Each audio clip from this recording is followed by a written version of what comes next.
Salut l'équipe. Pachulia, Zaza Pachulia. C'est le nom de ce Shrek de la NBA, mais le genre pas marrant. 2m11, 125 kg de violence. Il ne court pas vite, ne saute pas haut, il n'a pas de main, enfin je crois. Mais surtout, il fait mouche à chaque fois qu'il veut casser du joueur. Zaza ne fait plus rire. Pourtant, je l'avais défendu l'été dernier, après l'affaire Kawhi Leonard.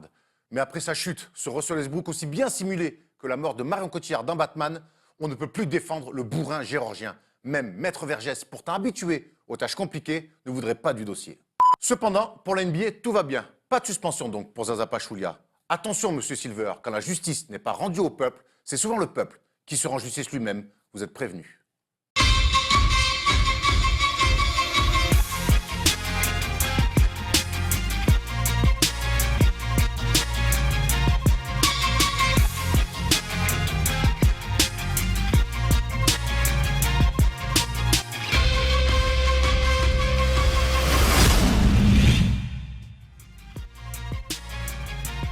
Salut l'équipe, on est jeudi, le jeudi c'est le Thursday Show. Vous en avez maintenant l'habitude, introduction très Code Jordan. Très Code Jordan. Ouais, bref, écoute, j'avais envie, j'ai un peu de jeu, on est bientôt en fin de semaine. Je suis content, j'ai envie de profiter de mon week-end parce que le week-end dernier, je suis resté tout le week-end au lit et ça m'emmerde. Vous l'avez entendu, déjà, il est déjà là, il a tout souri, il a une belle veste First Team ou lourd. Hein. Ouais, moi je serais pas toi. Mais je suis bien dedans pour faire la sieste, pour dormir, pour être au max, pour faire la fête aussi. Je suis Pour la très content, night, ouais, plutôt. Pour la night aussi. Ouais, bien sûr, ça va être cool, une belle émission. Alors il y a le Teddy First Team, puis il y a aussi d'abord le What's up, Stephen Brun. La hoodie, salut les guys. Voilà, le Woody aussi First Team. Bravo. Putain, vous êtes... En fait, si j'avais su, je l'aurais mis. Belle communication dans cette équipe, hein. Bravo. Cette semaine, on vous prévient, il y a un chacun sa team très chaud.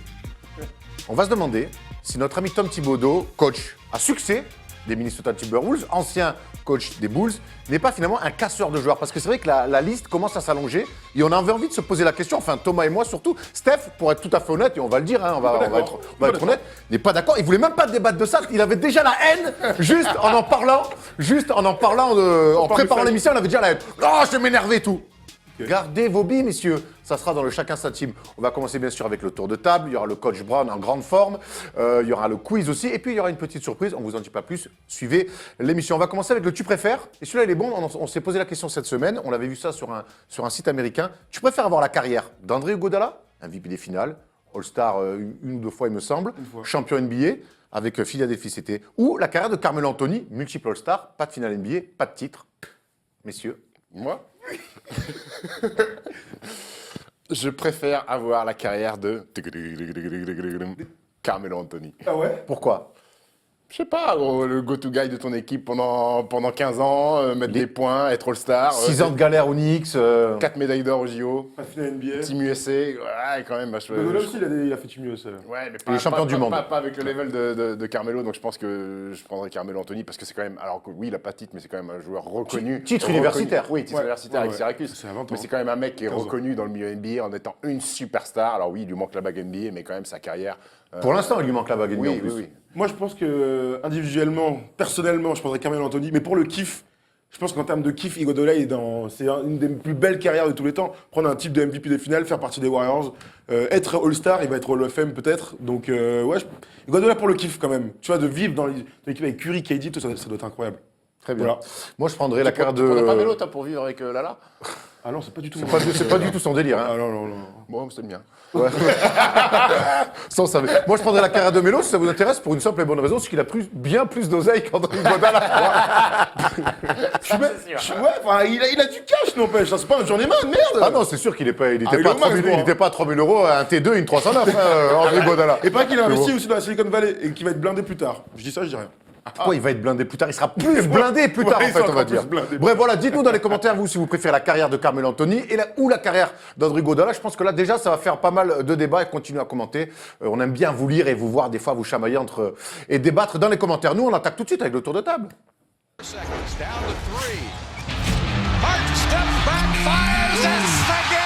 Allez, on attaque ce tour de table avec l'homme en forme du mois. Non, ce n'est pas LeBron James qui vient de finir quand même pour la première fois de sa carrière un mois en triple-double. Mais il y a un autre mec qui lui prend presque la vedette, on a envie de dire, c'est Anthony Davis qui marche sur l'eau, Tom, en février. Mais attends, Anthony Davis, c'est incroyable en ce moment, les amis. Eh bien, sur les 6 derniers matchs, 6 victoires, donc c'est en février ça, donc 11 matchs, 35 points, 13 rebonds, 2,2 blocs, 8 victoires pour 3 matchs. Et ça s'intensifie 8 encore. victoires pour 3 défaites. Hein, Pour parce 3 que 8 défaites, victoires en pardon. 3 matchs, c'est Oui, très pardon, compliqué. excuse-moi, mais c'est surtout que sur les. Donc là, ils sont à 7 victoires d'affilée. Il est quand même à 39 points, 15 rebonds, 2,9 steals, 2,7 blocs. Et surtout, avec la blessure de DeMarcus Cousins, on se posait la question est-ce que cette équipe va pas chuter, ce qui pourrait être normal. Et finalement, eh bien, avec leur superstar, leur leader, eh bien, ils sont 5e de la conférence Ouest. Ils ont battu les Spurs. Ils ont battu les dans la nuit de Spurs. mercredi à jeudi. Incroyable. Il y a eu un contre-coup après de Marcus Cousins, on était un peu inquiets. Très Et en inquiets. fait, les arrivées de Mirotic, la signature d'Okafor, d'Emeka Okafor, qu'on est content de revoir un petit peu dans un roster NBA. Qui va prolonger ce jour jusqu'à la fin de la saison. Ouais. hein, Donc c'est bien, avec Okafor, il se décale vraiment en 4. C'est là où il, quand même, C'est ce qu'on avait dit, d'ailleurs. où Ouais, il d'accord. froisse tout le monde. Et avec Mirotic, il se retrouve sur un poste 5 où il est très Et tu sais compliqué que à c'est défendre qui- aussi. Tu sais que c'est qui est très fort aussi Drew Holiday. Drew Holiday, ouais. Drew Holiday, très très fort cette séquence du mois de février. Du coup, moi, je me posais la question, vous savez, en fin de saison, on sait que James Harden sera MVP, mais derrière lui, c'est quand même un peu la course pour savoir qui fait la meilleure saison individuelle, entre guillemets. LeBron. Eh bien, LeBron, on parle de Curry, KD, on parle de Yanis. on parle de Westbrook, qui va peut-être finir encore une fois en triple-double, mais Anthony Davis, s'il finit 5e de la conférence Ouest, alors que DeMarcus Cousins est absent, alors on va lui souhaiter d'être en bonne santé jusqu'à la fin, eh bien, Ouais, peut-être que pour il est moi... pas coaché par Thibodeau, donc je Il pense est que ça va aller. Donc, Teasing, un petit peu de poudre de perlimpinpin. Anthony Davis est pour moi aujourd'hui 2e ou 3e de la course au MVP, tant ses performances sont extraordinaires. Et Skip Bayless a failli être d'accord avec toi, lui qui a déclaré il n'y a pas si longtemps que ça que Anthony Davis était le joueur le plus surcoté de la ligue. Incroyable. Belle sortie médiatique, notre ami. Hein. Ouais, C'est qu'il lui, il a fait ça pour lui répondre. Skip. Ouais. Skip pass. C'est quoi une skip pass? Un Aucune transfert, idée, un transfert à l'opposé. comme ça. Il faut éviter de le faire, les amis. Attention, Oui, alors sinon, c'est pour interception, éduquer nos amis, nos Au jeunes. foot, ouais, nos- au nos- basket, gros, poste bas, skip passe à l'opposé, ouais. c'est 3 points. C'est pour éduquer un petit peu les jeunes qui nous regardent. Donc une skip pass, c'est une passe de transfert qu'on fait souvent. Il faut les éviter quand on est en dessous de la ligne des lancers francs. Il faut éviter de la faire en diagonale comme ça. Ah, parce que sinon, c'est Qatar. voilà. Derrière, c'est Moulin avant, Stephen Brown. C'est à la contre-attaque. Mais bon, vous allez- Là, c'est changement. c'est clair. Mais bon, vous allez quand même la faire une fois ou deux, il faut bien le Ouais, faire ça fait pour partie du s'en jeu, rendre quand compte. Moi, je vais enchaîner avec mon tour de table, c'est un petit peu le marronnier de cette saison, c'est le retour de Kawhi Leonard. Et là, on a enfin une date à peu près, enfin une période, on va dire plutôt, ça serait mi-mars que Kawhi Leonard pourrait revenir. Et c'est plutôt bien pour les Spurs. C'est normal en mars. En mars, ça repart, gros. Très bien. Donc, et honnêtement, les Spurs, tu vois, Merci, Polo. Polo, il s'est régalé, gros. ouais, on a du budget graphiste. Il a commencé la semaine dernière, Polo, pour faire ce Il montage. régale. Sachant que Aldridge s'est blessé hier soir. Alors, Aldridge, mais c'est une entorse à la cheville, donc ça ne devrait pas l'éloigner trop longtemps des terrains. Mais espère, moi, ce ouais. que je me dis, quand je vois ça, je me dis, Qu'est-ce que ça y tu est, te dis, Erwan Kawhi Leonard va revenir. Je les vois dimanche dernier, les Spurs, à Cleveland, faire une leçon de basket dérouler. avec le collectif. Ça déroule. Ils arrivent à aller tout le temps sur les match-ups favorables. Ils ont démonté les Cavaliers, qui étaient plutôt en bonne forme, même s'ils avaient perdu leur premier match après le All-Star Game. Je me dis, finalement, cette équipe, ils ont tellement toujours leur classique base basket. S'il y a en plus de ça, aux côtés d'un Aldridge très fort, tu rajoutes le Kawhi Leonard, alors pas de cette saison, à peine plus de 16 points par match, mais le Kawhi de l'année dernière à plus de 25 points en mode MVP. Est-ce que ces mecs-là, ils vont pas finalement arriver mi-avril en étant des casse-couilles de première et pourquoi pas accrocher une finale de conf, voire plus? Après, il va falloir, je pense, un petit peu de temps à Kawhi pour retrouver son ouais. niveau, parce que ça fait tellement longtemps qu'il est éloigné des parquets. Et puis, l'alchimie, l'équipe s'est mise en place sans lui, donc il va falloir des ajustements. Des joueurs comme, je pense à Forbes, vous n'avez pas un mec qui s'appelle Forbes qui joue beaucoup, qui va retrouver leur place, parce qu'il faut laisser de la place à Kawhi Leonard. Mais, Je crois pas que le système Spurs, justement, c'est peut-être l'un des plus faciles pour réintégrer comme ça un oui, collectif. enfin, je parle individuellement pour que lui retrouve ses sensations, tu vois, le tir à 3 points, le drive, un peu de post-up comme il était capable de faire. Tu sais, quand tu es blessé pendant longtemps comme ça, alors faire du courir, reprendre un peu de cardio, ça c'est bien, mais le jeu en 5-5, les repères, les Alors, feelings on face dit, à un défenseur, on dit ça met mi-mars, du ça temps. fait à peu près un gros mois avant les playoffs. Ça laisse le temps de Ouais, se remettre en jambes. On peut l'imaginer, Thomas, être revenu à son niveau pour les playoffs? Oui, on peut l'imaginer. Moi, ce qui me rassure quelque part dans cette annonce d'un potentiel retour en mars, c'est qu'il y avait de la friture sur la ligne entre le front office, entre Il y en a le coaching toujours, staff apparemment. et Kawhi Leonard. On a même entendu parler d'un possible départ l'été prochain, enfin pas en 2018, mais en 2019, pendant que Steph reçoit des messages. Donc voilà, moi c'est ça. En fait, j'ai pas envie de voir Kawhi partir parce que c'est lui là maintenant des Spurs. Il a pris la place de Tim Duncan dans la tête de tout le monde et c'est vraiment une superstar. C'est-à-dire il croque quoi. Au bout d'un moment, moi c'est ça que j'aime en NBA, c'est quand tes meilleurs joueurs prennent la balle et croquent quitte à se déchirer. Et dans le système des Spurs, évidemment que ça peut lui laisser un peu le temps de revenir tranquille. Ouais. C'est qui Steph qui t'a envoyé un message? C'est mon en a rien à agent. foutre. C'est mon agent qui veut savoir si je peux reprendre du service en Euroleague, parce qu'il manque un poste 4. Je vais répondre après. Rien que ça. Hein. Très bien. Bon, vas-y, on reste sur toi. Du coup, Steph, toi, tu avais un tour de table un petit peu un plongeon dans le passé. Bah oui, moi les mecs, je suis un amoureux du basket européen, vous le savez ça. C'est Drazen Petrovic. Lundi, les Nets ont fait un tribute à Drazen Petrovic. On sait qu'il a déjà son maillot retiré. Voilà, on rappelle que le Croate, il a débuté à Portland où il jouait pas trop, puis il arrive à New Jersey Nets. C'est 44,6% à 3 points en 2 saisons. Ça a été le leader NBA. 43,7% à 3 points en carrière. Ça en fait de lui le 3e meilleur joueur de l'histoire de NBA derrière Steve Kerr et Hubert Davis. Et devant Steph Curry, il a été le premier Européen à faire partie d'une équipe All-NBA Third Team en 1993. Il est au Hall of Fame. Et puis je vous invite. Puis il a ramené les Nets en playoff aussi avec Derrick Coleman et Kenny Anderson en 92. Et c'était un pionnier pour les Européens en NBA. Ça a été le premier garçon à venir d'Europe, à être important dans le système NBA. Qui avait fait taire Reggie Miller. Oui. On se souvient d'un match-up où il avait fait taire Reggie Miller en lui mettant des shoots dans la gueule, en le chambrant et tout. Un énorme respect des joueurs américains. Ouais, et puis on se rappelle de sa finale à la Dream Team en 92 où il finit meilleur marqueur du match, 24 points il met. Et puis moi, en préparant ce petit truc-là, je me suis refait le petit documentaire Solly for Solly d'ESPN. Once Brothers avec Vlade Divac. Il est magnifique et je me suis fait une vidéo, les mecs, incroyable parce qu'on sait qu'il est décédé dans un accident de la route avec son équipe nationale. Il n'a pas pris l'avion pour rentrer en Croatie. Sa copine est venue le chercher avec une amie à elle. Ils sont crashés, ils ont percuté un camion sur une autoroute allemande. Et j'ai vu une vidéo incroyable de la maman de Drazen Petrovic qui rencontre cette dame, parce que la seule survivante de l'accident, une joueuse de basket turque. Il y a cette rencontre sur YouTube. Les mecs, ça m'a mis la larme à l'œil, c'est incroyable. On voit la maman de Drazen Petrovic arriver, discuter avec cette dame, parce qu'elle voulait savoir quels étaient les derniers mots de son fils dans la voiture. Donc voilà, c'était juste pour dire, c'était la petite séquence émotion. Et Drazen Petrovic, pour les plus jeunes, parce que je sais qu'il y a des garçons qui nous regardent, qui ont 14, 15, 16 ans, qui ne savent pas qui c'est, allez voir sur YouTube. C'est un joueur exceptionnel qui, avant de partir en NBA, qui a fait des matchs à 100 points en Europe et qui a fait partie de la grande Yougoslavie qui était la Dream Team européenne avec Dino Radja, Vlade Divac, Zarko Paspaj et compagnie. Souvent cité comme le meilleur shooter de tous les temps, il fait partie de cette caste de la légende, tu sais. Il y a des surnoms qui classent des mecs, tu vois. Ah oui. Le Mozart du basket, ça va quoi. En général, quand bon joueur. plutôt, tu vois, c'est que tu dois avoir 2-3 qualités. Bon, merci Steph, c'était bien ce petit tribute pour les Nets. Moi aussi, tu m'as mis un petit peu les frissons. Bon, allez, on va passer au focus et là, je crois qu'on va avoir beaucoup moins de frissons. They do have a timeout. Decide not to use it. Curry, way downtown. Bang! Bang! Alors, ce qu'on adore en NBA, c'est les Lakers, Celtics, c'est les Rockets face aux Warriors, mais il y a aussi ça en NBA. What a gorgeous view from the city of Atlanta. We are at the sold-out Phillips Arena.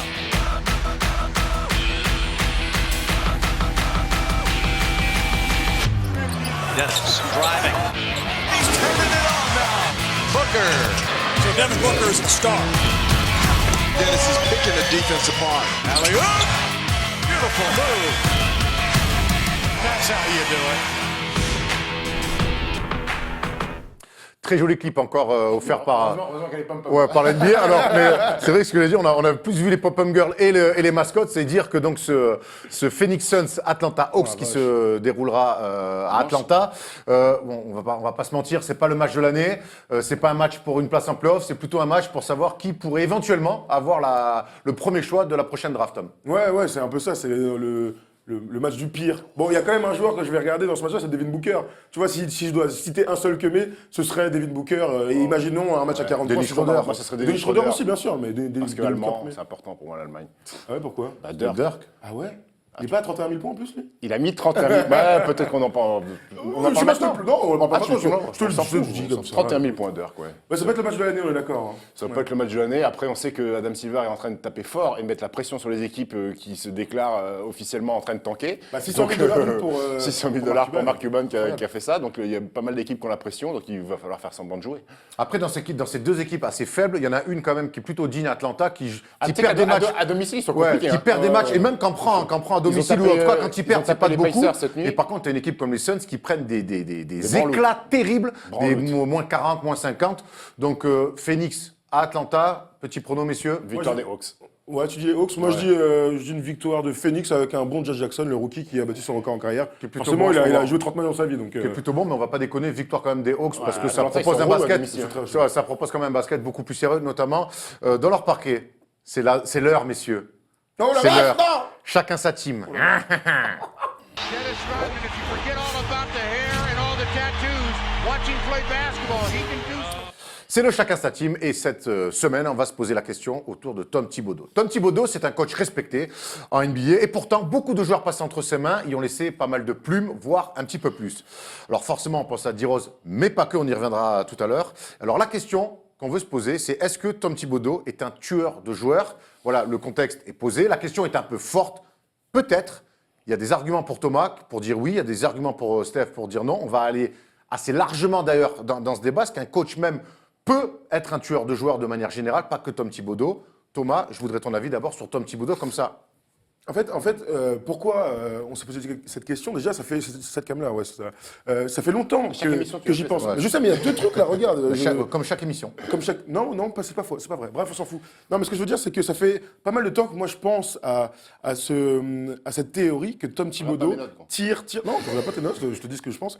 Tire sur ses joueurs. Et c'est arrivé là avec Jimmy Butler, qui donc est sélectionné au All-Star Game, dit avant le All-Star Game, je suis pas intéressé parce que je suis fatigué. Ne joue pas une seule seconde sur le parquet du All-Star Game et derrière se pète quand même parce qu'il est cramoisi. Jimmy Butler est un joueur dur au mal, on le sait, c'est un two-way player, très fort défenseur et en attaque il y a des responsabilités et qui joue énormément de minutes sur le terrain. Tom Thibodeau aujourd'hui. On a un tableau pour voir les minutes des trois franchises de. Tout à fait. Alors allons sur le tableau, mon cher Polo. Aujourd'hui, Minnesota. dans l'équipe de Minnesota, vous avez 3 des joueurs qui jouent le plus en NBA. Jimmy Butler est le deuxième, 37 minutes pour lui. Andrew Wiggins est 11e de la ligue avec 36 minutes et Karl Anthony Towns à 15e avec 35 minutes de temps de jeu par match. C'est énorme. Juste pour comparer, Steph Curry, quand il est MVP et sa saison incroyable, unanimement élu MVP, il joue 32 minutes par match. C'est quand même un écart de 4 minutes entre des stars qui ont des responsabilités et qui jouent beaucoup. On sait à quel point la NBA est difficile avec les 82 matchs, avec ce rythme incroyable. Je pense au match, au temps de jeu, mais je pense aussi à l'entraînement. Il a aussi ce côté un peu dur au mal, militaire limite, à en demander énormément sur les training camps à ses joueurs. Et même pendant la saison, il fait partie des coachs qui tirent un peu sur la couenne, n'est-ce pas? Je pense pas que c'est qui est responsable des blessures de ses joueurs. Non. Ah, ok. Moi, pas du tout. Alors forcément, plus un joueur passe du temps sur le terrain, plus il a une chance de se blesser, de se faire une cheville, de se faire un genou. C'est sûr qu'un mec qui joue 2 minutes par match, il a beaucoup moins de possibilités de se blesser. Ah, Bogut, avec Cleveland, c'est pas mal ce qu'il a fait. Hein. Justement, tu parles d'un garçon comme Andrew Bogut, je pense qu'il y a des garçons qui ont des fragilités naturelles. Tu me parles d'Andrew Bogut, ou c'en est une. Derrick Rose, c'en est une. Alors certes, il passait beaucoup de temps, mais il a un jeu aussi à risque qui fait qu'il allait sur les grands, qui était plus susceptible de retomber sur un pied, et il est souvent en l'air, donc les impacts fait qu'il peut se blesser. Mais je crois pas que Thibodeau soit un coach qui brise les joueurs. Jimmy Butler, il a également joué avec Fred Hoiberg. Il a été blessé avec Fred Hoiberg. Il jouait 37 minutes la saison dernière avec Fred Hoiberg. Il jouait déjà beaucoup, du coup. Il jouait déjà beaucoup. Joachim Noah, il s'est disloqué l'épaule. Ça l'a mené à son opération. La saison qui suit, où il joue 37 minutes, il joue énormément. Dislocage d'épaule, ça n'a rien à voir avec... Alors, attends, allons au bout. Luol Deng, il s'est blessé, rupture du ligament du poignet en 2012. Donc ça n'a rien à voir avec, c'est une blessure qui n'a rien à voir avec le fait que tu sois sur le terrain ou pas. Ensuite, je vais parler des joueurs qui sont blessés cette saison. John Wall, il s'est blessé, il joue 35 minutes de moyenne par match. Mais son coach, c'est pas Tom Thibodeau. DeMarcus Cousins, rupture du tendon d'Achille, 36 minutes. Il jouait également énormément. Là aussi, il a eu Tom Thibodeau à Team USA, mais je sais pas si. Je suis pas sûr que ça compte vraiment. Au shooting. Jeremy Lin, qui est un garçon naturellement fragile aussi, blessure à répétition. Paul Millsap, il s'est blessé. Blake Griffin, qui est un garçon fragile. Anthony Davis, qui est un garçon fragile et qui joue énormément aussi. Donc il y a plein de mecs comme ça, Kawhi Leonard. Donc il y a plein de mecs qui se blessent, qui ont énormément de temps de jeu, mais qui n'ont pas eu un coach comme Thibodeau. Bon argument. 2 choses là-dedans. On va revenir sur Joachim Noah et Luol Deng. Effectivement, comme tu dis, dislocation de l'épaule et ligament du poignet, c'est des choses qui arrivent et ça n'a rien à voir avec une méthode. Par contre, Joachim Noah et Luol Deng, ils ont quand même en commun que quand ils ont quitté les Bulls, les deux avaient un niveau All-Star. Ils étaient All-Star aux Bulls. Luol Deng fait une bonne saison à Miami, mais il met 1 ou 2 ans. C'est ça, mais les mecs, la première saison à Miami, Luol Deng, il met plus un pied devant l'autre. Et Noah, en sortant de Bulls. Luol Deng, 45 ans. Mais moi, je pense que les deux sont sortis, les deux sont cramés. Ils ont passé 4-5 ans avec Tom Thibodeau et les deux sont sortis cramés derrière. Et ça s'explique un petit peu aussi, de dessorer les joueurs. Alors, ça se traduit pas peut-être par des croisés ou par des ruptures du tendon d'Achille, mais attends, là, on parle de Luol Deng et Noah. Mais les deux derrière, leur carrière, à part Luol Deng qui a sorti une saison correcte à Miami, mais derrière leur carrière, ça n'a plus jamais été la même. Ça n'a plus jamais été les mêmes basketteurs. Mais si on revient dans le passé, ton joueur, ton gars sûr, c'est qui? C'est qui ton gars sûr? Kobe Bryant. Kobe Bryant. 20 saisons, 36 minutes de moyenne. Il a eu une blessure grave. C'est pas dramatique. Jordan, 8 saisons sur 13 avec les Bulls, 82 matchs joués. Il a Mais eu une seule blessure en 85. C'est pas que ça qu'on dit. Hein. Là, t'es en train de me prendre le contre-exemple, et le meilleur contre-exemple de tous, c'est LeBron, Voilà. qui joue Et je voulais pas te le dire, énorme. parce que quand je te dis, Ah, tu si. vas dire, ouais, tu prends les Browns, Mais non, mais c'est un surhumain. très bon contre-exemple. C'est-à-dire que LeBron est un surhomme. Il a un physique fait pour le basket, pour le très très haut niveau. Il est capable de Westbrook, c'est pareil. répéter. Westbrook, c'est Moi, pareil. j'ai même pas envie de prendre t'es au à la coco, fois pareil. les mecs fragiles. Tu vois, D-Wade, par exemple, est un mec fragile. Tu vois, à côté de LeBron, qui est un mec, un surhomme. Moi, ce que je vois, c'est que Tom Thibodeau, tous les joueurs qui sont passés par lui, qui ont eu des responsabilités dans les effectifs, on peut prendre le 12e homme, hein, il s'est jamais blessé, on s'en fout. Mais tous les mecs, et Derrick Rose, c'est peut-être le premier, tous ces mecs-là ont soit été blessés sous ses ordres, soit ensuite n'ont jamais pu se relancer. Et moi, ça, je trouve ça incroyable. Et je vois dans les systèmes défense, dans les systèmes de Thibodeau, on a vu un match de Minnesota cette année, mais mon gars, ils sortent jamais, les gars. Moi, ça m'étonne à quel point ils sont au centre, ils sont beaucoup. Pourquoi tu fais pas plus jouer le banc? problème, c'est Pourquoi tu n'aplanis pas, comme les Spurs, tu n'aplanis pas les Sauf que- temps de jeu? Tu vois, tu peux le faire Sauf aussi. que Tom Thibodeau, il a une pression de ouf avec les Timberwolves cette année. Parce qu'avec l'équipe qu'il a, il est obligé d'être playoffable et être dans le top 4, voire C'est top pas qu'il a 5 à pas de l'Ouest. pression. Et qu'il se dit, Ils sont que sans troisième ses en stars, playoff, ils vont y aller là. Et pourtant, ils continuent à tirer ouais, sur mais les il mecs. se dit que sans ses stars, il va descendre au classement et qu'il a pas suffisamment de banc et que lui, il a aucune assurance de jeu avec sa seconde unité, ce que peut proposer sur le terrain. Tu me parles de Steph Curry, sa saison MVP, mais les Warriors, ils surfaient gros sur la NBA. mais- Donc Steph mais Curry, encore aujourd'hui- ils avaient une équipe de ouf, les Mais même les encore Warriors. aujourd'hui, il y a Steve Kerr a mis ça en place, cette espèce de turnover. C'est-à-dire que les mecs jouent des moments clés. Alors oui, en basket, tu peux prendre le choix de faire jouer tes stars beaucoup, mais avec les risques que ça comprend. Ça me fait rigoler la photo de Tom Thibodeau, tu sais à qui ça me fait penser? Ça me fait penser à Jean-Luc Monchot. L'année où on est champion avec Nancy, on a un garçon qui s'appelle Tremel Dardenne, qui après a joué en Euroleague, on a dû jouer 34 matchs de saison régulière. Sur 34 matchs, il a dû jouer 30 matchs à 40 minutes. Il ne sortait pas une minute, ce mec-là a jamais été pété. Donc Et c'est pour derrière, ça. et depuis, il fait quoi là? Bah, depuis, il a joué au Real Il a Madrid. joué au Real Non, mais Madrid. je sais, mais ensuite. Il a joué à Mais l'Olympiakos. d'ailleurs, moi, c'est la question que je veux te poser. Tu vois, parce que, en fait, quand on a commencé à discuter de ça, tu me disais, limite, le coach n'a pas d'influence ni sur le corps des joueurs, ni sur les blessures éventuelles des joueurs. Moi, ça me paraît incroyable. Évidemment. Et là, on a des noms, Je vais te donner une vas-y. perche. D'abord, je te pose la question à toi. Tu as quand même connu des entraîneurs à très haut niveau qui te demandaient de tirer énormément, que ce soit à l'entraînement, que ce soit en match, et d'autres où c'était plus cool. Ah bah oui, forcément. Bon, bah alors. Moi, je sais que quand j'étais en Croatie pendant 6 mois, c'était les entraînements les plus durs de toute ma vie. Mais j'ai jamais été pété parce que je suis un surhomme. Gros. Et parce que c'est resté 6 mois aussi. Hein. Il est resté 6 mois, en plus, l'enfoiré. Andrés Nocioni, qui a eu Dusko Ivanovic à Vitoria pendant 3 ans et qui était le plus grand tyran de toute l'histoire, Lolo Forest m'a dit, gros, c'est incroyable. Ah bah merde, tu me prends mes billes, putain. Et Andrés Nocioni, gros, il a fait une carrière honnête. Il s'est arrêté l'année dernière, il était au Real D'accord, encore. Laurent Forest. Alors parfait, le meilleur exemple. Laurent Forest, Marseille, Luspeg, on vous aime, on vous embrasse. Lolo Forest, il est en France, à Pau, génial, il régale et tout. Il part en Espagne, il passe donc à Vitoria avec Ivanovic. Non, c'est terminé derrière. Derrière son corps, il a dit stop. Mais parce que Lolo était peut-être pas fait pour jouer. Mais avec donc, au bout d'un moment, donc on est d'accord qu'il y a tout le monde n'a pas des surcorps, des surphysiques pour encaisser la charge de travail des fois. Et donc finalement, est-ce que les coachs peuvent s'adapter? Je te parle aussi, j'ai l'exemple de Dusko Vujocevic qui était à Belgrade. Vujocevic. Ouais, voilà, qui était à Belgrade. Westerman, les 2 fois les croisés. Davis Bertens croisé là-bas. On les connaît, les entraînements. C'est pas une légende urbaine. Ils flinguent des gonzes là-bas, les mecs. Westerman, il s'est fait les croiser une fois à Belgrade. Il s'est fait une deuxième Les fois. deuxième fois, c'était à Limoges. Ouais. Ou non, c'était à. C'était entre les deux avant Ouais, d'aller au c'était en- CSKA, là, non? C'est Bref, 2 fois les bref. croisés. Bon, bref. Dites-nous si Westerman, c'est 2 Non, fois à une fois, Belgrade. une fois, Il me je semble crois, que c'est il 2 a fois à Belgrade, moi. Ça change pas, il se fait au moins une fois. Voilà. Geoffrey Lauvergne, qui est quelqu'un de gaillard, c'est pas pété à Oui, Belgrade. mais du coup, là, on en rentre dans plein d'autres Tout trucs. dépend, Donc, tout dépend d'accord, tout mais dépend la question- de Est-ce la qu'on prend capacité d'accord, physique mais- du joueur. D'accord, mais alors la norme d'un joueur, tiens, toi qui as joué vraiment à haut niveau, qui a une longue carrière, est-ce que la norme des joueurs, c'est plus des mecs qui peuvent tenir ça ou c'est plus des mecs qui se pètent? Moi, j'ai quand même l'impression qu'il y a plus de mecs qui se pètent que de mecs qui sont capables d'encaisser toutes ces charges d'entraînement. Mais si tu me parles de l'Europe, tu sais que ton coach c'est Duli Vujocevic. Tu sais quelle dose de travail il est. En Europe, c'est encore pire qu'en NBA parce que les entraînements, vrais parfois entraînements, tu as un match par semaine, donc tu as tout le reste de la semaine où t'en chies. Si tu sais que tu n'es pas capable d'accepter ce dose de travail, tu n'y vas pas.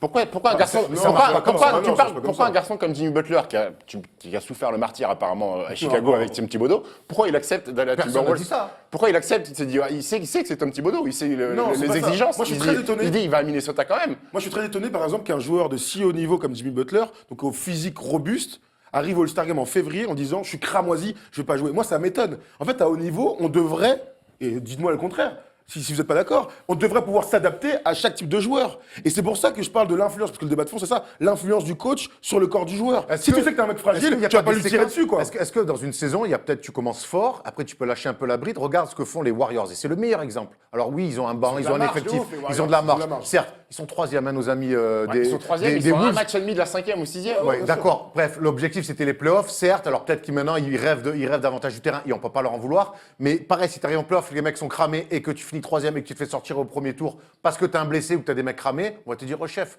tes mecs ils arrivent, ils sont morts. Donc il y a Les Rockets, à quel prix ils arrivent, ils sont cramés. Bon. Ouais, mais à quel prix Tom Thibodeau va envoyer les Wolves en playoffs? Bon, ça c'est quasi une certitude, mais à quel prix il va finir troisième et avoir l'avantage du terrain? C'est ça surtout parce que les playoffs c'est le début d'une autre saison où il faut être en canne.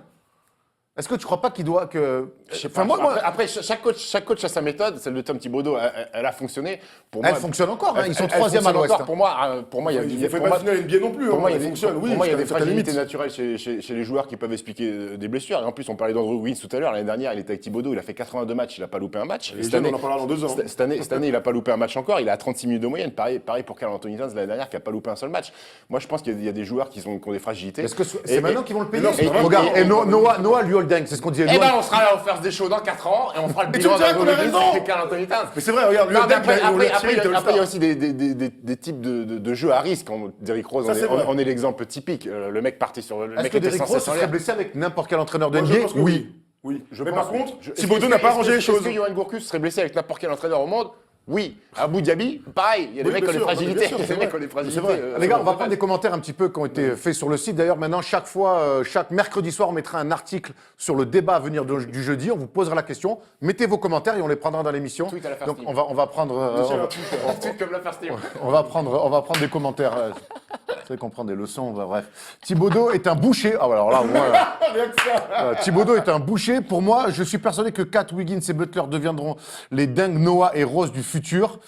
Si Thib reste en place, et ça m'attriste. Ils ont tellement de potentiel, mais Thib crame ses joueurs les uns après les autres. Alors, ça se recoupe avec un petit peu avec ce qu'on a dit.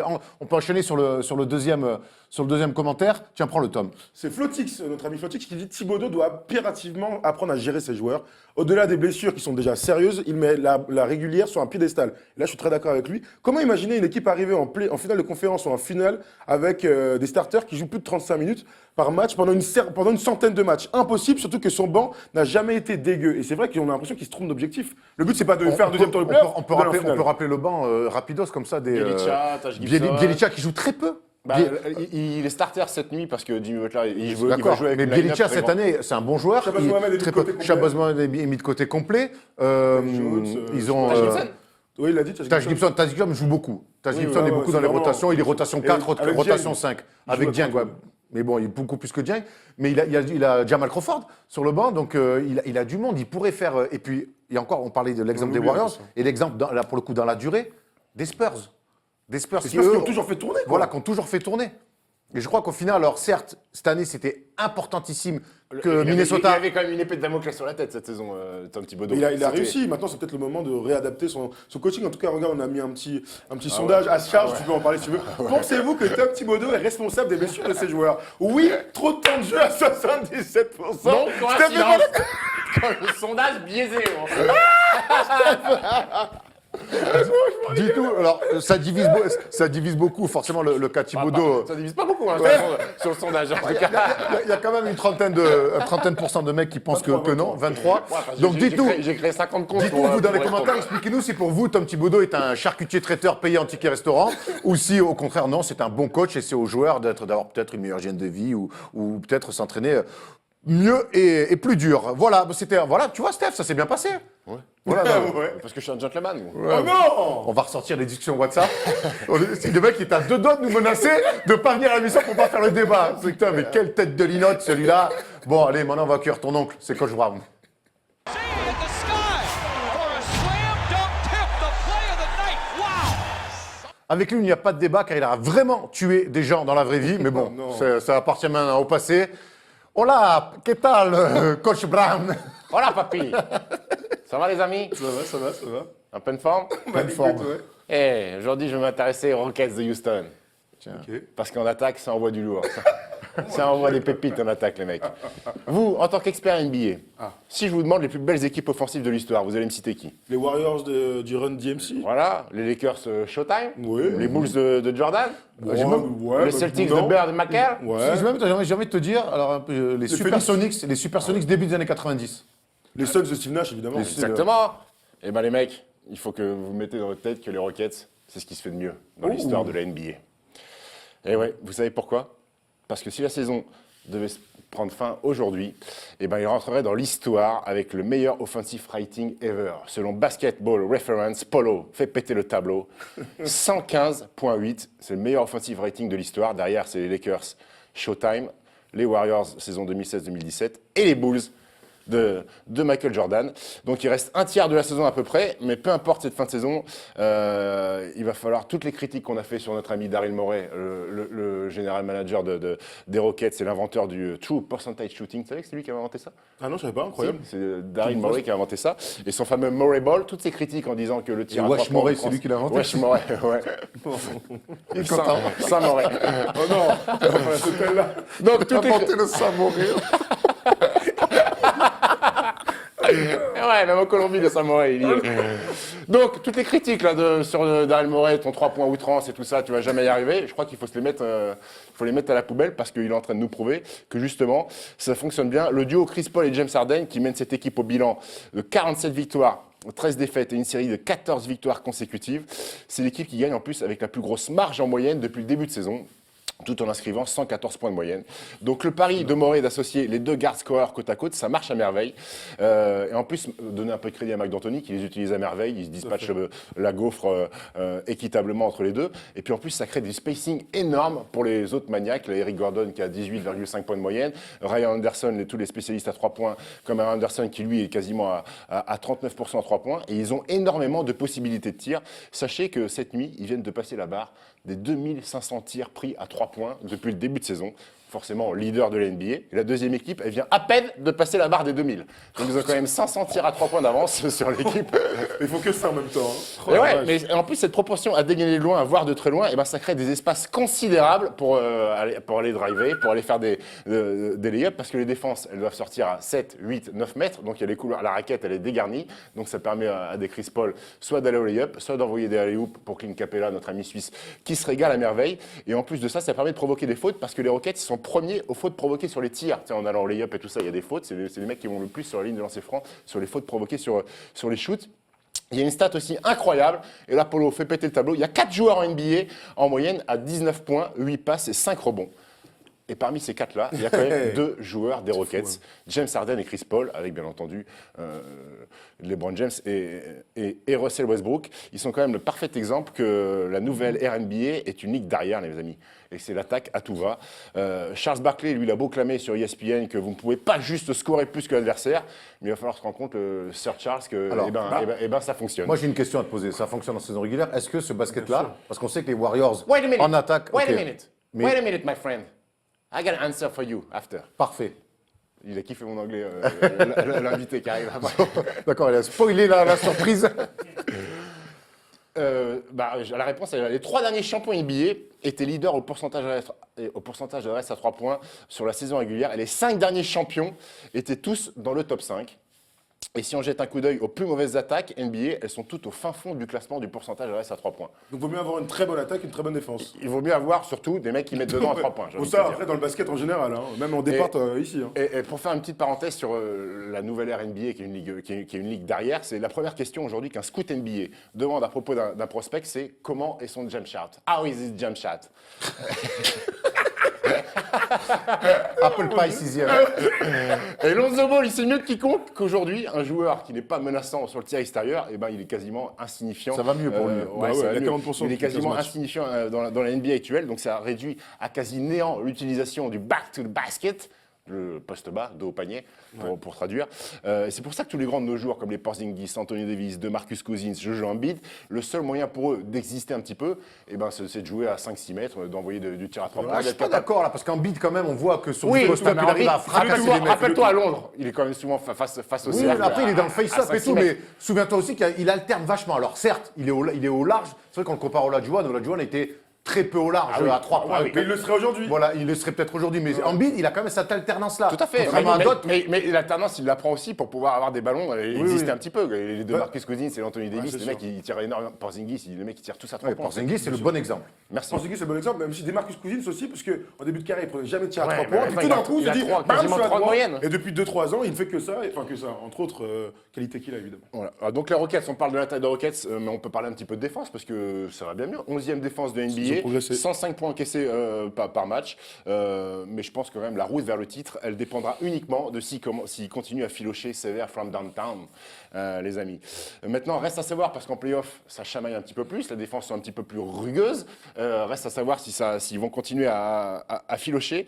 Mais sachez que les Lakers de 87, les Warriors de 2017, les Bulls de 92, les 3 suivants qu'on a vus au classement du Best Offensive Rating, ont tous gagné une bagouze en fin de saison, les amis. De toute manière, c'est ça. De toute manière, on est tous d'accord pour dire que ce qui va valider cette tactique, c'est d'aller chercher un titre. Moi, les Bulls, on les a vus quand même défendre 2-3 fois, nos amis. Hein. Même les Lakers du Showtime, ils avaient 2-3 atouts, des bons défenseurs, un grand tonton dans la raquette pour mettre des contres. James Worthy, ça défendait fort. Bah, Michael clairement. Cooper, ça défendait fort. Puis t'avais Jabbar Byron aussi. Scott. Byron Scott. Ouais, Byron Scott et ils avaient Magic, les et puis soldats. t'avais Karim qui Et était puis là Karim pour, en fin de carrière qui faisait le taf. Donc, et les Warriors, on connaît les stops des fins de match. Pour moi, tes gars là, plus que mettre dedans, c'est les moments coup près là. Est-ce qu'ils vont faire les stops? Je leur demande pas d'être à moins de 100 points par match. C'est juste dans les 5 dernières minutes, faire les 3 stops qui vont te permettre de Vous passer avez le vu la tour. déclaration de James Harden qui a dit qu'il pensait que cette année, c'est clairement, l'année- c'était c'est leur l'année année. jamais, ouais, c'est Et la l'année réponse jamais. de Steph Curry qui dit, mais moi ça me surprend pas ce qu'il dit, parce qu'il y a 4 ans, nous, quand on était à la poursuite de notre premier titre NBA, on avait le même discours. feeling, le même J'ai bien aimé, ressenti. c'était pas un échange direct, Ouais. mais cet échange indirect entre les deux. On veut la finale de conf. Bah, honnêtement, Et tu parles de défense. Dans la nuit de mercredi à jeudi, les Rockets ont gagné leur 14e match consécutif en limitant les Clippers à 92 points de moyenne, qui a été la 6e meilleure attaque NBA. Et après avoir gagné contre le Jazz dans un match 87 points. d'Euroleague, quoi. 87 Enfin, points, incroyable. c'est- Donc c'est vrai qu'on voit une belle Ce évolution. qui est fou quand même, c'est qu'avec Houston, on en a parlé très tôt dans la saison, quand on est allé à Los Angeles en décembre, on en a reparlé à notre retour, on en a parlé en début d'année. Là, on est début mars, le 1er mars aujourd'hui, jeudi, Ça carbure. et on en parle encore. Ils sont premiers à l'ouest, ils sont premiers de la ligue, ils ont la plus longue série de victoires actuelle. Vraiment. Plus fort que jamais, même. Plus fort que jamais, ouais. Vraiment plus fort que jamais ces Rockets. Alors, honnêtement, on a du mal à imaginer les Warriors tomber parce que les 3 dernières saisons font que. Mais clairement, je crois que à l'Ouest, jamais les Warriors n'ont eu un concurrent aussi solide. Ouais, vraiment. Malgré le 3 de contre KC, Ouais. on fait la 2 contre. C'est ça qui est Alors il y avait OKC, ouais, mais là, je trouve que là, vraiment, ils ont vraiment les armes, en tout cas dans le basket proposé pour les contrer. Coach, on est d'accord? Je suis d'accord. Donc, un petit prono alors? Un petit prono, les va le Rockets perdent au match 7 en finale de conférence. Ben écoute, je signe avec un buzzer beater de Zaza Pachulia. Avec une demi-volée. Là, je signe beaucoup moins. Merci, coach Brown, très intéressant. Merci à vous, Malgré les ce amis. style toujours très, très personnel. Hein, Tout à fait. Très Coupe du Monde. Et vive le Saint-Mauré. Ouais, très Coupe du Monde 78. Hein. C'est clair. Alors, la coutume voudrait qu'on passe maintenant au quiz. Mais non, on a une petite surprise pour vous et c'est Thomas qui va tout vous dire.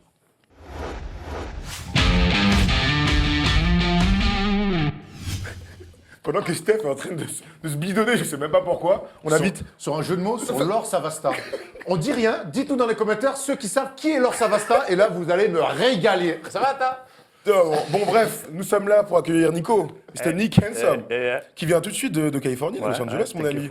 On est très allés ensemble. On est très très, mais c'est pas pour me déplaire. Hein. Je te cache pas que aller jouer à Venice pour jouer au basket, c'est quand même une régalade. C'est pour ça que tu es là. Tu vas nous expliquer un peu tout ça, puisque tu es le créateur, mine de rien, en tant que petit Frenchie, de la Venice Beach League, donc une ligue de basket sur le terrain à Venice Beach. Rien que ça. Tu nous expliques un peu comment ça se déroule et tout ça? Écoute, l'amour du jeu, frérot, l'amour, la passion, le hoop dream, tu vois. J'ai grandi ici, j'ai évolué à Levallois.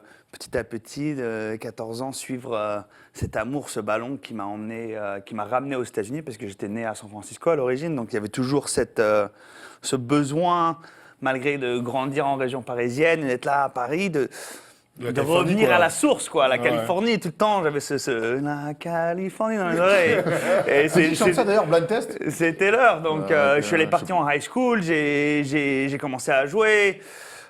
Petite reality check quand même quand tu arrives là-bas aux States et tu penses que tu es champion de France, tu es au top et tu arrives là-bas, non. Tu as des petits mecs de 14-15 ans qui te crossent de tous les côtés, donc c'était un peu un reality check, mais malgré tout, quand même, le hoop dream, on va pas s'arrêter. Moi, j'étais né pour jouer au basket, la NBA, non. Donc tu réalises, t'es pas drafté Division 1, tu te retrouves à aller junior college, le gabarit n'est pas là. Donc, Toujours pas d'ailleurs. Hein. Genou cassé rapidement. Pareil, on s'arrête pas, on continue.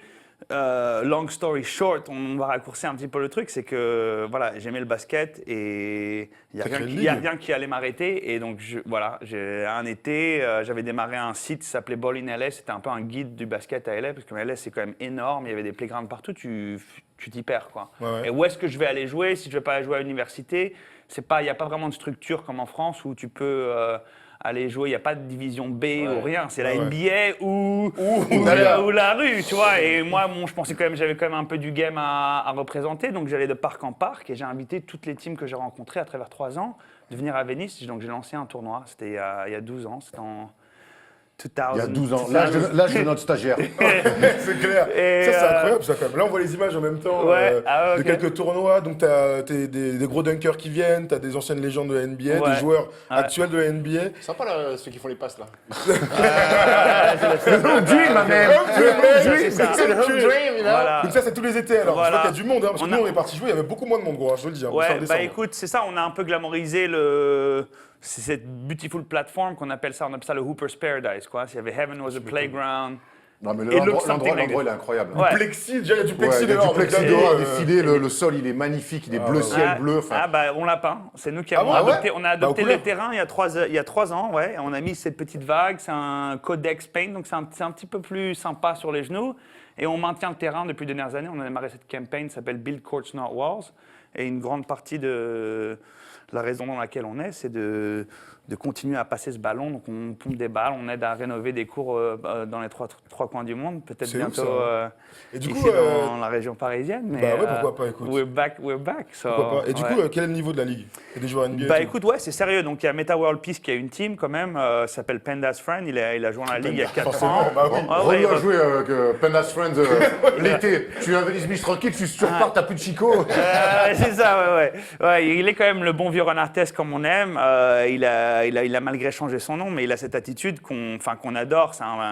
C'est quand même. compétiteur, On a la réputation à Los Angeles. c'est bon esprit ou ça fight un peu? Ouais, non, c'est bon esprit. Ça se bat jamais, mais c'est vraiment physique, quoi. Il y a vraiment beaucoup de gens, les joueurs pros. En général, ils ont un peu peur de venir jouer. Ils disent il y a play jailball down there. C'est plus physique et c'est comme ça qu'on briefe un peu les arbitres. C'est que. Il y a des arbitres quand même. Ouais, 3 arbitres. Non, mais c'est assez officiel quand même. On a 12 teams, c'est bien organisé. Il y a pas mal de joueurs universitaires, des joueurs pros qui jouent en Europe. Chaque équipe a au moins 1 ou 2 joueurs pros. Donc, Meta World Peace a une team, Nick Young a une team. Et chaque année, on a des petits guests qui viennent. Là, je vois Montrezl Harris, il était là cet été. Relou, je vais montrer le Zarel l'été aussi. Ouais, il vient aussi avec l'ambiance. Les vrais joueurs NBA, tu vois vraiment la passion du jeu. Les mecs, ils font pas d'excuses. Tu reconnais leur style de jeu quand tu les vois jouer dans la NBA. Paul George, c'est un mec un peu plutôt contrôle. Il est venu, il a mis 30 points. Calme, comme ça, au calme, un dimanche. 30 points, Comme Larry Bird. avec un perroquet sur l'épaule. Et c'est toujours cool de voir les mecs, les joueurs NBA, parce que tu vois, ils s'amusent. Ils viennent là-bas et ils jouent avec le sourire. Ils font pas les stars. Et il y a quand même une ambiance, ça fait toujours plaisir. Et à la fin, on les interviewe et ils disent « It feels like home », tu vois. Il y a un peu cet esprit de jeunesse, tu vois. « Ah, this is how I grew up playing », tu vois. Et cette nouvelle génération, ils n'ont pas vraiment vécu ça, tu vois. Mais C'est par rapport à un truc. Parce que nous, on connaissait surtout la Drew League, tu Ouais. vois, Bien sûr. qui chaque été commence à faire play. Par rapport à une ligue comme ça, comment vous vous situez? Bah écoute, on a déjà la moitié des joueurs qui jouent dans la VBL, ils jouent dans la Drew League, donc en général, c'est un peu du back and forth. Et non, moi, je pense que nous, on les challenge chaque été. Hein. On a une équipe, on est parti à Shanghai cette année, on a amené une équipe dans le tournoi international.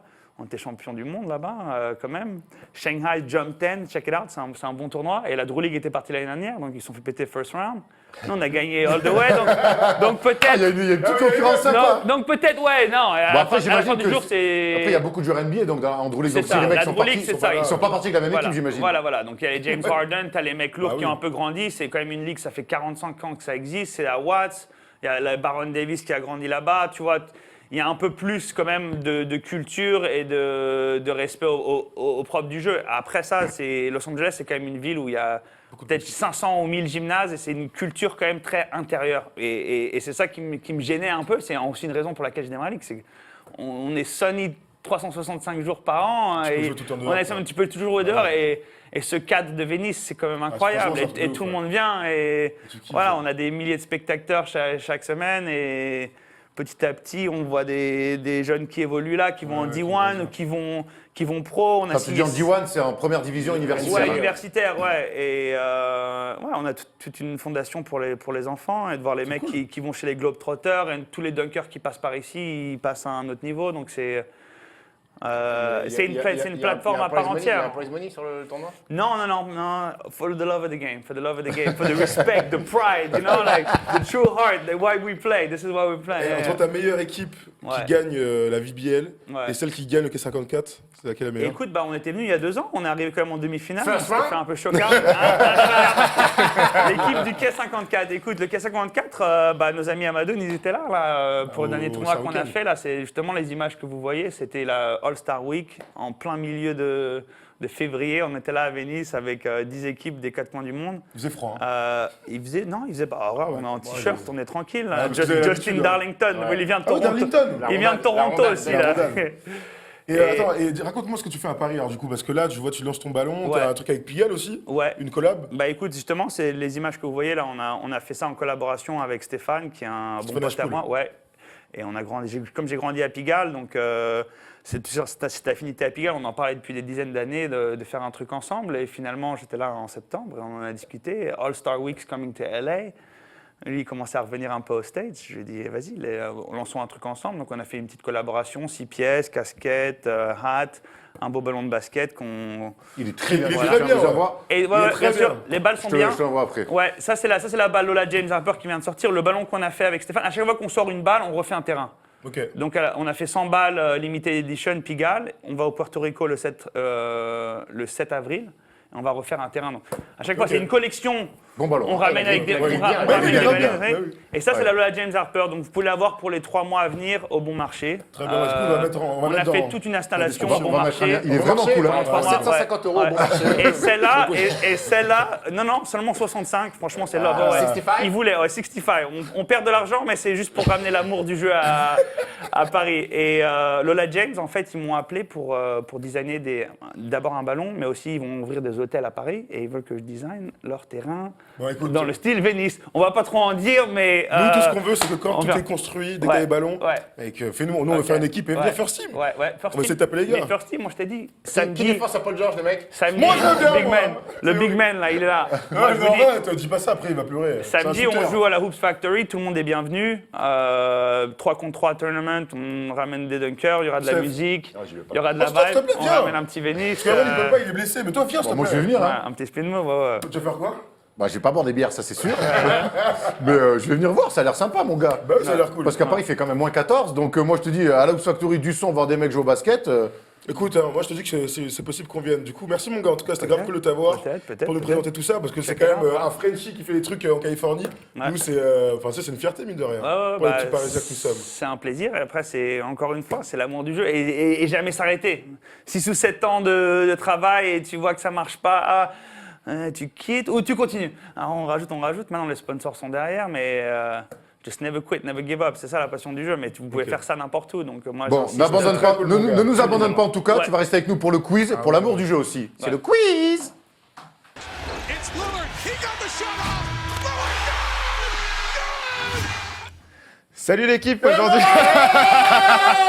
Alors déjà, salut l'équipe, c'est mon truc. s'il te plaît. Mais c'est lui qui m'a dit de le faire. Oh, c'est Steph qui m'a dit de le non, faire. truc. Par contre, j'aime beaucoup le maillot du gardien de handball années 90. Voilà, je l'attendais. Je suis pas ici. Bah voilà, retour du quiz cette semaine. Bah Et ouais. cette semaine, ça va se passer. Donc, on a décidé de faire 2 équipes, c'est ça? Est-ce que sûr. Tom, tu peux nous LA, rappeler les. ici, Et les c'est- Annecy, là-bas, Annecy contre LA. Et nous, on est, je sais pas, des mecs, je sais pas, du Jura. Tu vois, Ça marche. Donc, 2 ça veut pas dire équipes. ça veut pas dire qu'on n'est pas favoris. hein. C'est vrai. J'ai rien dit. 2 équipes et 3 thèmes pour ce jeu aujourd'hui. Donc, un thème Wikipédia, classique. Un thème un peu plus marrant, dont je vous garde la surprise tout à l'heure, et le fameux qui suis-je de fin. Who I am. Who you are. Ah, Yes, ouais. tout à fait. Où am I? Donc voilà, on va commencer tout de suite. Parce que je voudrais parler un peu grammaire avec ce sujet 2-3. Parce que des fois, j'interviewe des mecs, tu sais.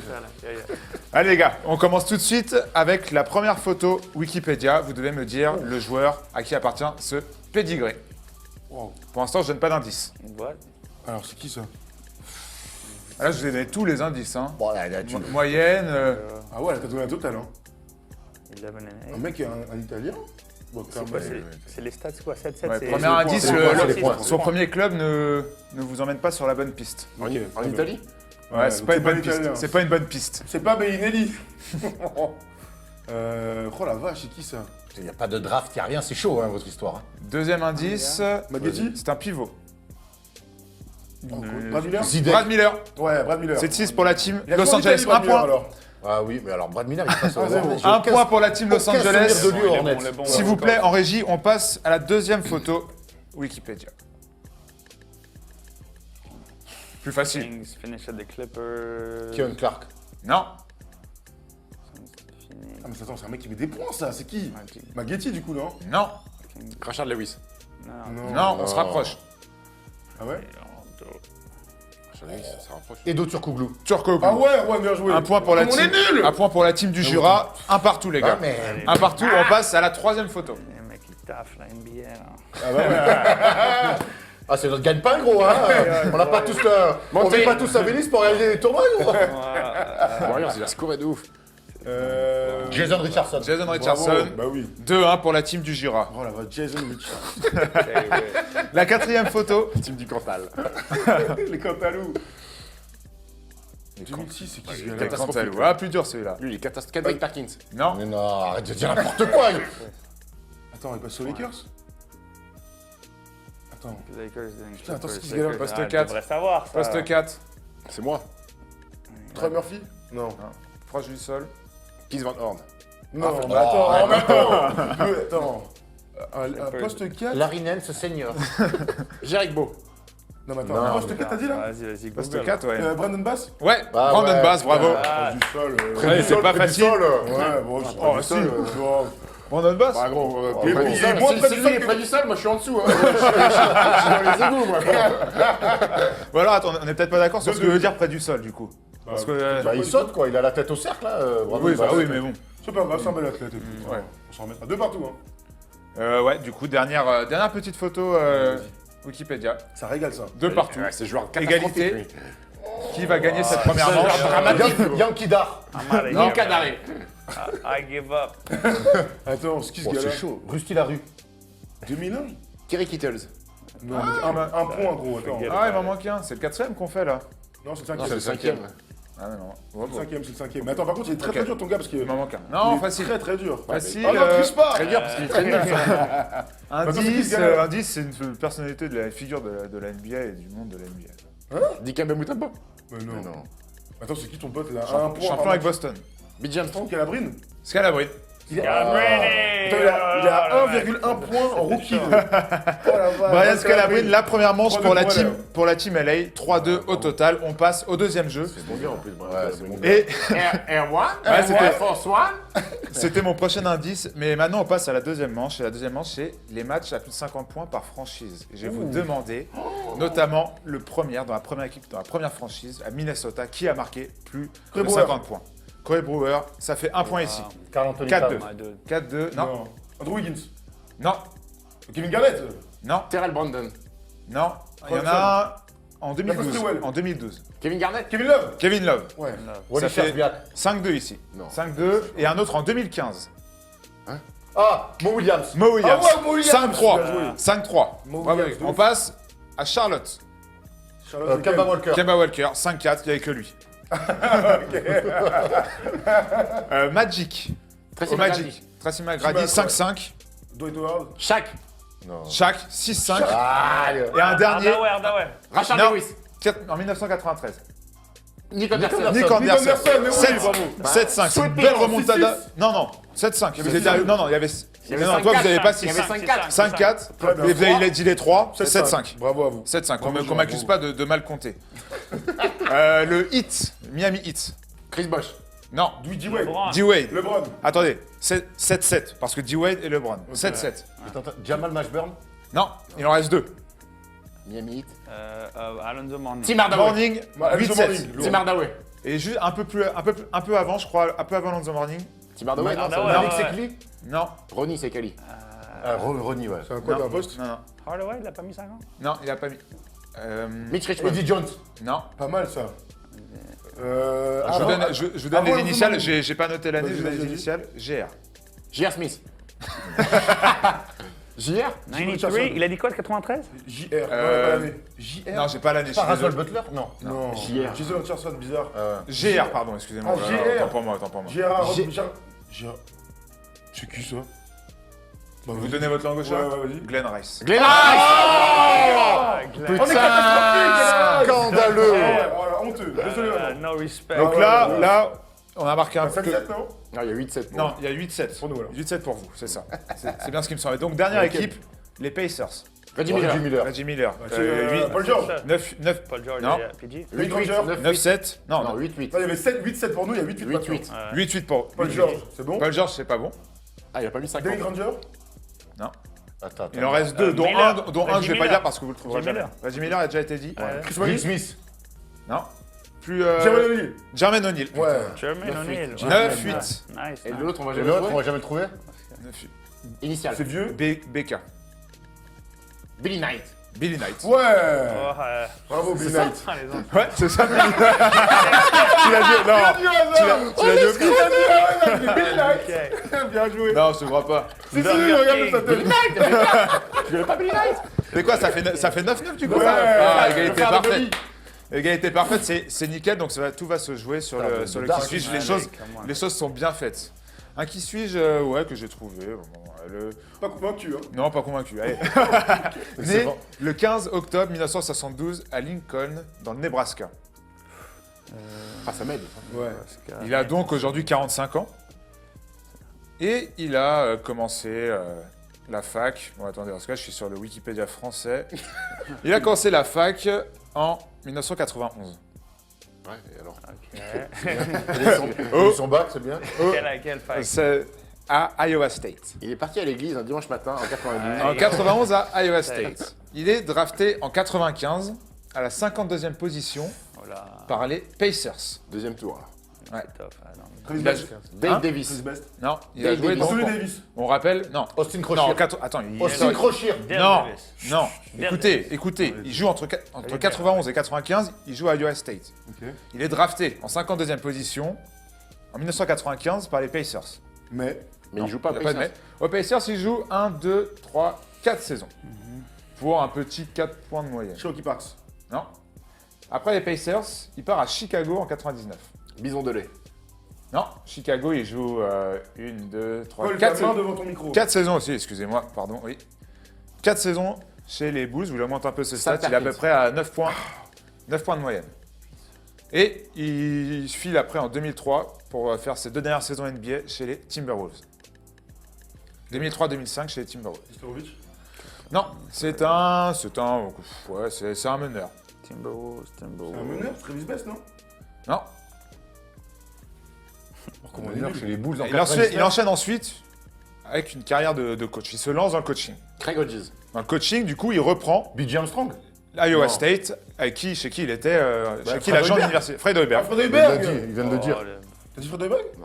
Il a Ah, fait non. Fred Hoiberg, Fred Hoiberg, bravo. Voilà, Fred Hoiberg. Fred Hoiberg, bah, putain. Fred Hoiberg. Fred Hoiberg, ouais, putain, bah, coach bravo. actuel des C'est vrai Bulls, que- ancien alors, coach d'Iowa State. Ouais, je savais qu'il était passé par Chicago, j'avais aucun souvenir de lui. Pourtant, c'est pas un meneur, hein, c'est un deuxième arrière. Tu sais hein. qu'avant ton question, je suis en train de dire pas terrible, t'as raison en fait. Bravo, Polo. Ah, l'enfoiré. La team Jura qui a gagné, hein. Fais péter les ballons de la Ah, tiens, victoire. bravo, hein. bravo, Fais bravo. péter le ballon de la victoire. Bravo. Slam dunk, là. Bah Ça, c'est ouais. fabuleux. Ah, il n'y a pas le contexte visuel, je pouvais pas faire. Oh là là! Il y a des télés à côté, j'ai tellement peur. Bon les gars, c'était super cool de vous avoir tous ça. On est beaucoup sur le plateau là. On sera sur le jamais été autant. On sera sur le parvis de la Tour Eiffel pour faire ça tout le week-end. On vendra des Tours Eiffel. Bon les amis, en tout cas c'était super cool. Bravo à la team Jura. Ouais, bravo la team Jura, vous avez été très bons. Les gars, on va se retrouver évidemment demain si vous aimez le foot sur YouTube. Mais il faut aller voir le débat sur Nikina de lundi soir parce que ça a provoqué pas mal de... Non, en fait, on s'en fout en fait. Allez-y parce que c'était une régalade. Les amis, il y aura un masque, je vous le dis comme ça, un masque et des griffes de Black Panther à gagner sur les réseaux sociaux. T'es au courant? Ouais, T'es au je suis courant? au courant. Ouais, je suis Tu au veux courant. gagner un masque de Black Panther? Ah ouais, je sais pas, moi génial. j'aime bien Black Panther, sais, je me dis j'adore pourquoi ça. pas. Je suis dans la boucle de mail, hein, je sais. Ah oui, c'est vrai. Comme ça, on est associés.